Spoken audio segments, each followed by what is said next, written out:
CBDCs around the world have holding limits, what it means for XRP and these ISO assets. Now, shout out to people like Lewis Jackson, aka Crypto Lulu.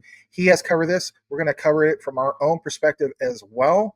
Hey, my friend, if you're a day trader or pro, BTCC Exchange will be a game changer for you. BTCC Exchange is one of the world's most preferred and trusted crypto exchanges for day traders and pros, tailored for high volume futures and scalping. Founded in 2011, it's the longest running platform with 0 hacks, licenses in the US, Canada, EU, and more. It's a dream for traders. Top 5 on CoinMarketCap for derivatives, unmatched liquidity, rock bottom fees, advanced order types like TWAP and iceberg orders, plus API for algo trading. They also have one of the most user-friendly copy and leverage trading platforms in the world. Join over 600,000 traders, compounding daily scalps into explosive returns. If you're not using BTCC for your day trading, you're seriously missing out. Use my BTCC referral link on the screen, in the description, or in the pinned comment, or scan the barcode on the top right of the screen for up to 11,000 USDT rewards, up to 10% bonus on your first deposit via referral link, easy $50 minimum, and 30-day trading to unlock the bonus, up to 50% off fees and VIP perks like priority support. Leverage and copy trading is risky, so only use what you can afford to lose, or seriously don't do it at all. I launched this YouTube channel to share crucial crypto insights, not to see you make reckless moves and lose your hard-earned money. Testimonials are paraphrased for clarity from real BTCC trader reviews. See description for sources. Never keep all your crypto on exchanges. Use reputable hardware wallets. Links below. Now let's get back to the video. But nonetheless, consider smashing that like, and if you appreciate the content, we will appreciate your subscription. So let's get into it. Big up to Jesse of Apex Crypto Insights for the collab once again. And we're going to pull up some detailed information on these new insights from our brother in space, Smoke. Give him a follow over on X at SMQKEDQG. What we have right here is directly from him. And he points out, as in Smoke, this key finding. And what is it? Well, it points out live CBDCs around the world with holding limits documented. He pointed this out on November 2nd, but it's still pretty valid even today, November 10th, or depending on when you get the video. As we blow this up, you'll see a key few insights that matter.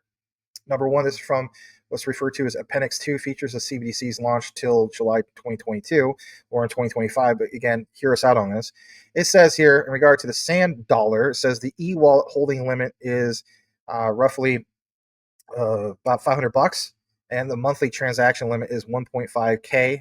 That's government issued. Tier 2 e-wallet holding limit is 8K. And for the merchant, you see here the e-wallet holding limit is 8,000 to 1 million. The other one that's interesting is this one called Dcash, right? Digital cash. It says holding limits are linked to KYC profile as well as AML CFT.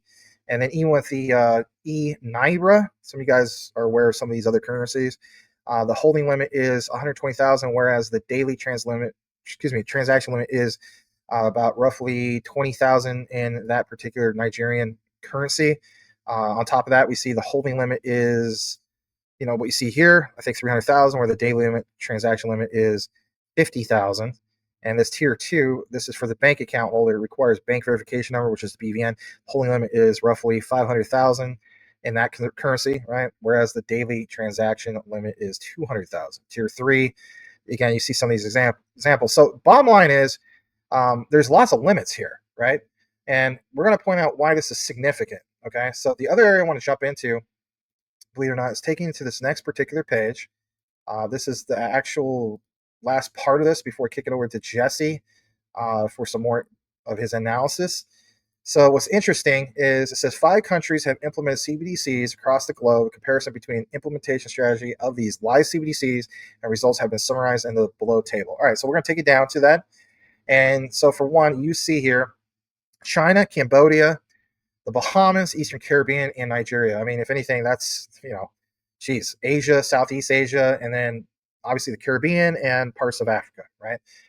In the red, you see CBDC form and access technology. It says retail-based CBDC leveraging DLT on a hyperledger platform. So again, Jesse and I have been talking a lot about things like Quant's role when it comes to hyperledger. When it comes to obviously things like XRP and many other technologies. And if anything, even Hedera, right? Well, what about the whole thing about retail-based CBDC leveraging DLT? What about retail-based CBDC leveraging, again, all this with DLT? Checkmark. So what 3 countries or 4 countries are doing it? Cambodia, Bahamas, Eastern Caribbean, Nigeria. Eastern Caribbean, just roughly a few countries, right? Not one. But you see the transaction limits in regard to China, there is no limit. You see here Cambodia, yes, different wallets will have to, have different transaction limits. The Bahamas, yes, capped at 500 and a maximum monthly transfer 1,500. My goodness, that's real low. Eastern Caribbean, there's no limits. And then, yes, with Nigeria, daily transaction limits. All right, so again, why even take the liberty to point out some of this stuff? Well, basically speaking, when we got more into the whole thing of it all, I wanted to point out the whole thing of this, and I promise I will kick it over to Jesse. We are going to play this video because it says the digital pound will have a holding limit of 10,000 pounds to 20,000 pounds. And we know that Quant used to be part of the Digital Pound Foundation. And then, if anything, things changed. But what is really, really going on now? So, for one, we'll play this short clip. It's a minute. Take it over to this other key area that's important. And again, get some of Jesse's insight on this. Let's play this. Here we go. So the first few features I'm going to talk about are interest and limits. So in our consultation paper, we lay out that a digital pound would not pay interest. It would be intended as a means of payment, not intended as a savings product. And it wouldn't be intended to enhance the Monetary Policy Committee's toolkit. This isn't seen as a motivation for its introduction. So therefore, we would not use remuneration in order to incentivize uptake. Secondly, there would be a limit on how much users would be able to hold. At least during a digital pound's introduction, a limit of between 10 to 20,000 You heard it? 20,000 pounds, is proposed. This would help to manage risks by constraining deposit outflows through the banking system during the introductory period. Thirdly, non-UK residents would be able to use digital pounds too, when visiting the UK, for example, as tourists, and when outside the UK for payments with either a UK. So the first few features I'm going to talk about are interest and limits. So in our consultation paper, we lay out that a digital pound would not. All right, and then there's this other area. Interesting to see the backgrounds. Like, for example, I don't know if anybody caught it, Innovate Finance. We cited them numerous times. But here it is, November 1st, right? This is somewhat recent. This is only 10 days ago. The European Central Bank, again, Christine Lagarde is the head of that, plans to introduce a holding limit for the digital euro set at 3,000 euros per person. So that was the example in regard to the digital pound. Now we get into the whole thing of the digital euro. And you see here, specifically speaking, it says this, and I'll put on this tab. Furthermore, the ECB plans to introduce a holding limit to regulate inflows into a retail CBDC, a limit of 3,000 euros per person, currently under discussion.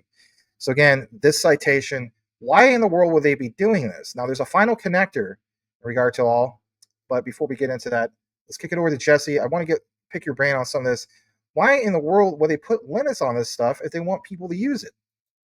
I don't know, man. This. I had not seen this before. I saw that the UK, I think the UK was planning like these ridiculous regulations on like minimum, like maximum holding like this. But now, like this document showed me, I had not seen this, and this is scary as hell, man. Like this is crazy.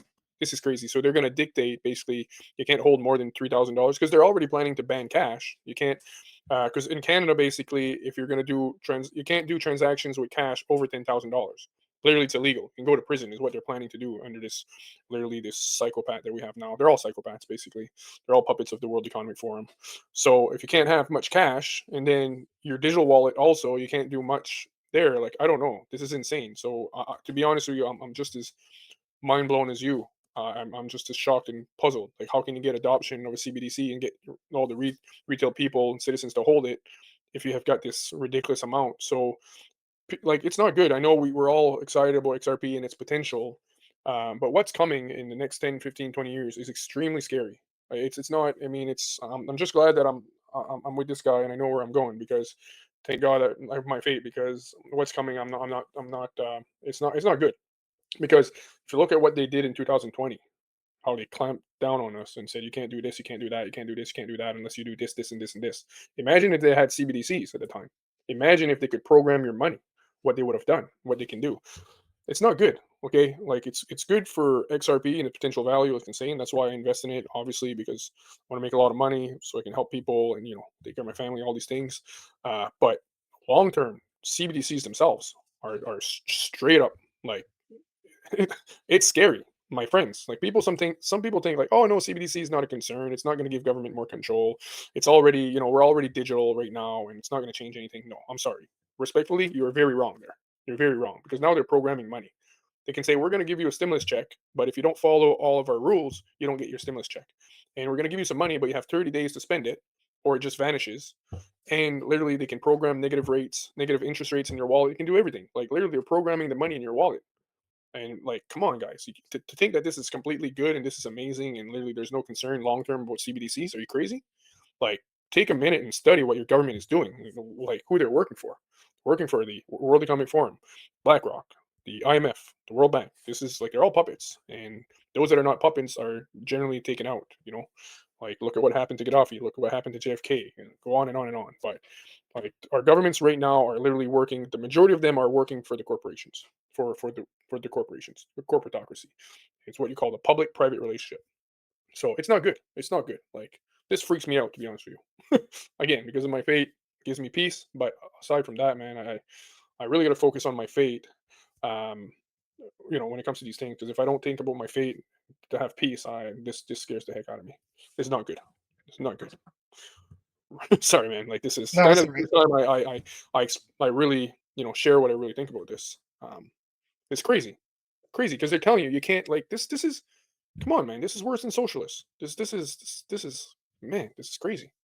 Communist, socialist, call it whatever you want. This is insane. This is worse. Well, that sounds like a lot of horrible bad news, right? And we get that. But I want to share some other key things. And then when we get to the XRP part, draw your own conclusion. Let's jump back to this. Glad that Jesse's open and honest on how he feels about some of this stuff. We're going to pull this up. And this is interesting, as Jesse would point out. So let's pull this up. This is from Smoke as well.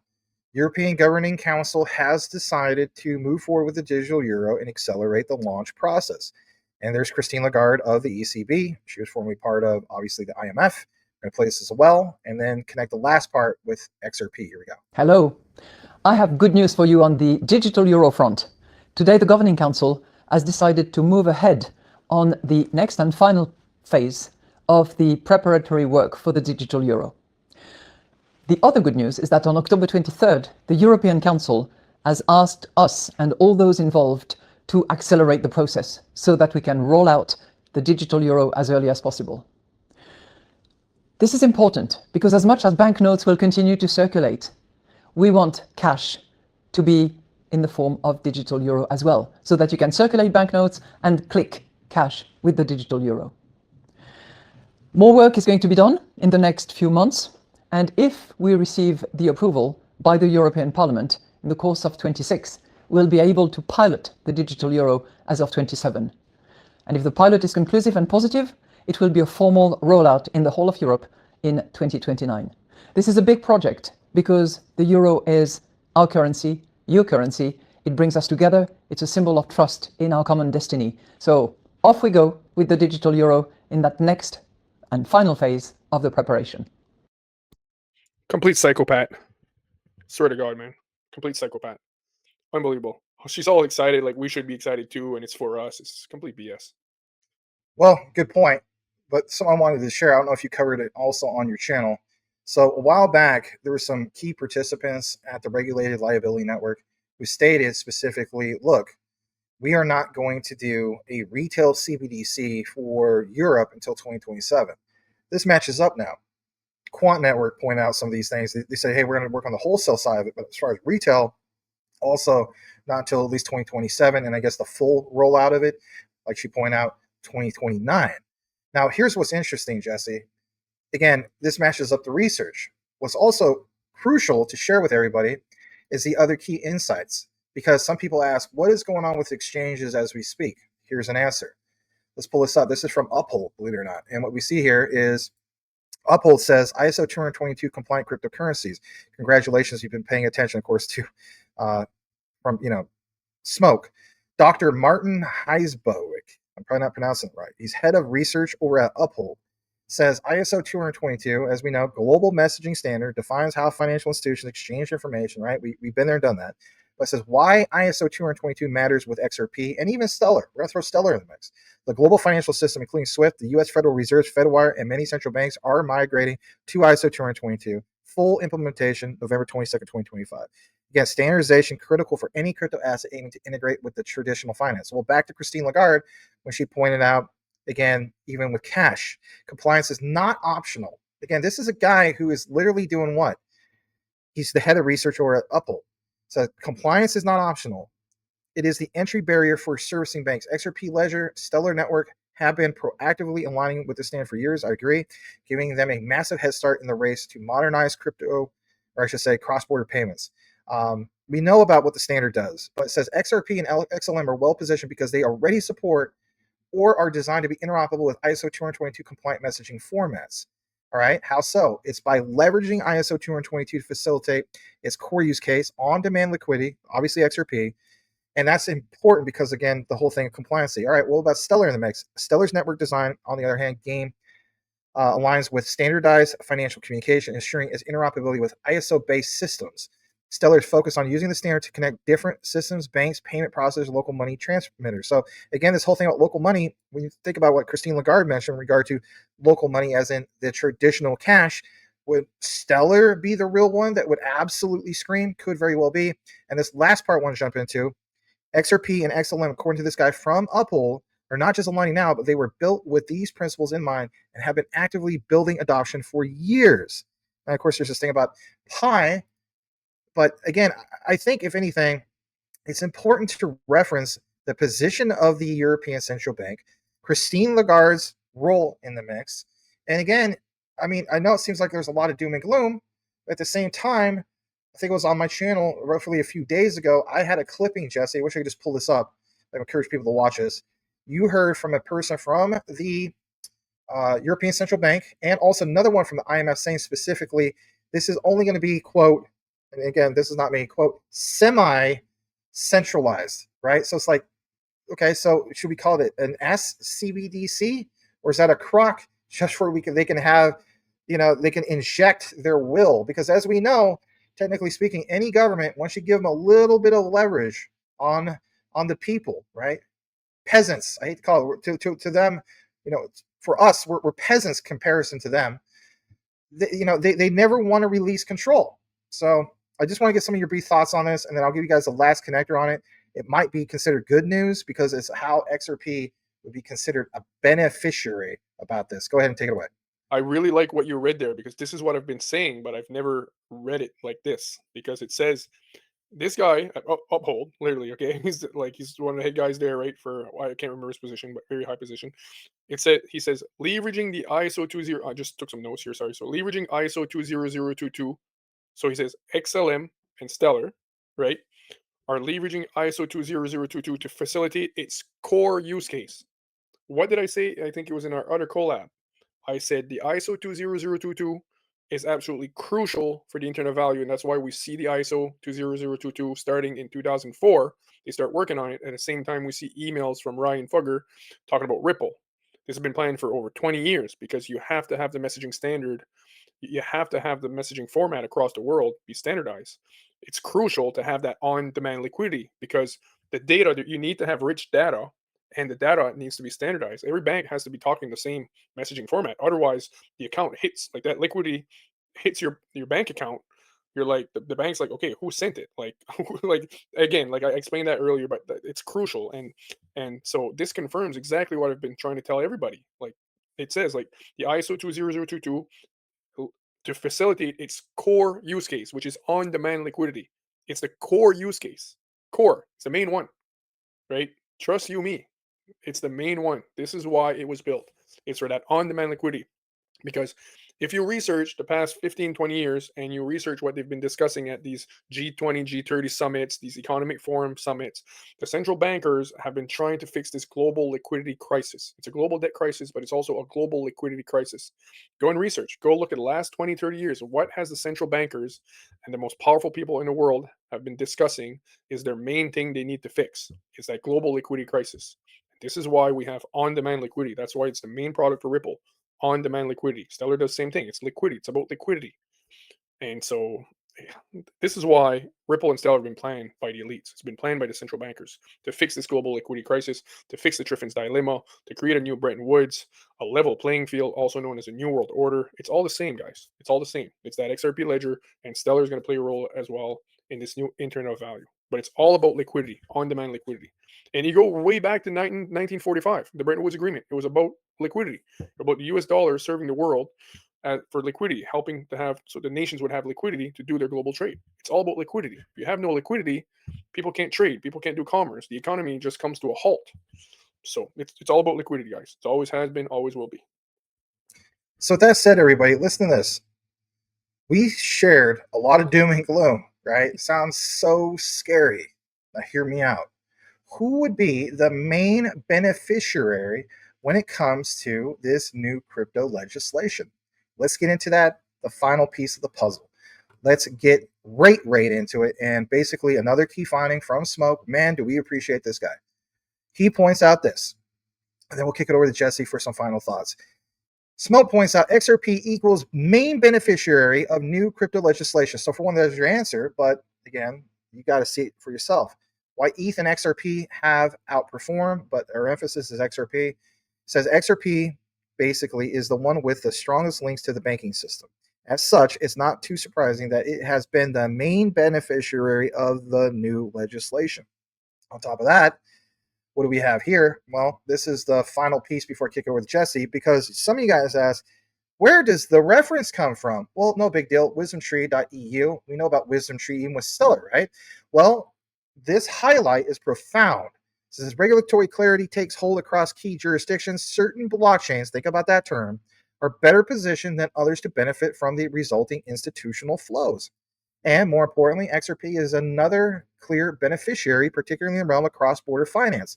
Its enterprise integrations and regulatory clarity in the United States following Ripple's legal outcome position it well for financial institutions seeking compliant alternatives to SWIFT.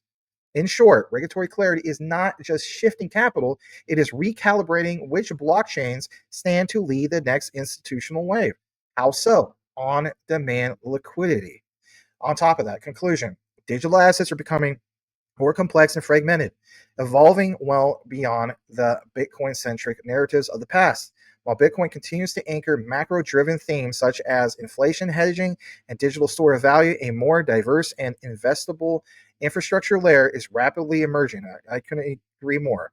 This new foundation includes DeFi, real-world asset tokenization, specialized blockchains tailored for enterprise and consumer applications.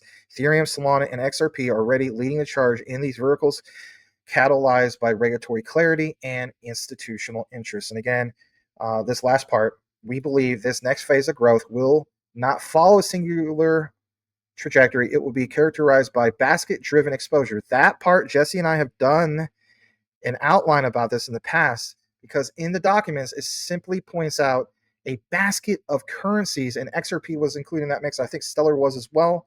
A little bit more about this. So again, sensitivity to evolving regulatory frameworks, targeted themes such as tokenization, cross-border payments, compliant DeFi, institutional allocators. Navigating this complexity demands a disciplined approach. And then finally, those who act early and decisively, aligning with regulation, identifying real utility. I love how it says real utility, and embracing diversified exposure are likely to be the best position to capture the asymmetric upside embedded in crypto's institutional evolution. I'm going to kick it over to you, Jesse. Your closing thoughts in regard to all the material and especially that. Take it away. Yeah. So yeah, I think like the utility that's going to come once like these floodgates open, because I keep telling people like the XRP ledger is settling CBDCs. It's literally the global RTGS. It's the real-time gross settlement for all of the central banks. It's that neutral bridge currency that they're going to use to go cross border, and also the internet value. So any type of asset, and then Stellar as well, playing a role there too, with similar features. So I mean, the Bank of England, and I've said this a few times, but something that probably can't say enough. The Bank of England does more volume in one day than Bitcoin does in a whole year. Like this is like people don't understand. Like the financial system, the money that's moving on a daily basis, cross border and so on, and derivatives market, and stocks, bonds, derivatives, debt instruments. This is like if you compare Bitcoin or other cryptocurrencies compared to that financial market, like you don't even see it. Like it's a grain of salt. Like it's a grain of sand. It's so small. So that's why for me, like that's why I see XRP as a potential crazy value long term, and some of these other assets like QNT, XLM, Stellar. I think Ethereum still got a lot of potential. Um, I mean, yeah, it's crazy the volumes that's going to flow through the XRP ledger. It's absolute madness, because now you're literally taking the global financial system, you're taking the world and you're putting it on these ledgers. We haven't seen that before. Like it's what we've seen up to now is peanuts. So we'll see how it all plays out. We'll see if I'm right or if I'm completely crazy. But yeah, that's just what I see, bro. That's what I see. That's all I got on this one. Well, it was supposed to be a quick video, but we went the distance, and that's okay. It's what we do. Do us a solid if you listen to the entire outline and type in, here's an option. Type in doom and gloom, or you could type in to the moon, and we'll know that you, yes, you, listen to the entire outline. On behalf of myself and Jesse, or Apex Crypto Insights, know what you have, know why you hold it. May the Lord Jesus bless you all. We'll see you guys on the next one. Over and out. See you guys. After these messages, we'll be right back. I have many friends that are earning every single day trading futures on BTCC. It's a simple process, and even if you don't want to learn how to trade, you could follow a trader on the site and let him do the trading for you. And again, I'm not trying to have any of you guys use your hard-earned money to lose anything. You don't know what you're doing? Don't jump into this, but there is money to be made, and don't use your nest egg for leverage trading. Use a separate portfolio. But I suggest learn how to trade. Earn you some extra money on BTCC. It's easy. You don't have to KYC, and you don't have to use a virtual private network VPN. This is a wonderful site. They've been around since 2011. Give them a shot. Also, when you earn that extra money, you can store that on your Decent wallet. The Decent wallet was not affected by the XRPL debacle, where the backdoor of many wallets was open and there was a breach. So Decent wallet was not affected by that. Decent wallet is as safe as you keep your seed phrase. It's a wonderful product, and you can get the discount by using the link. It's the only way to get the affiliate discount, and that is to use an affiliate link. So that link is popping up on the upper right side of your screen, and it is the one that you will use. You will also get free shipping. Pick you up a Decent wallet today. Secure your assets. If you don't have them stored in a wallet and sitting on an exchange, then you're at risk. So pick you one up today. Thank you.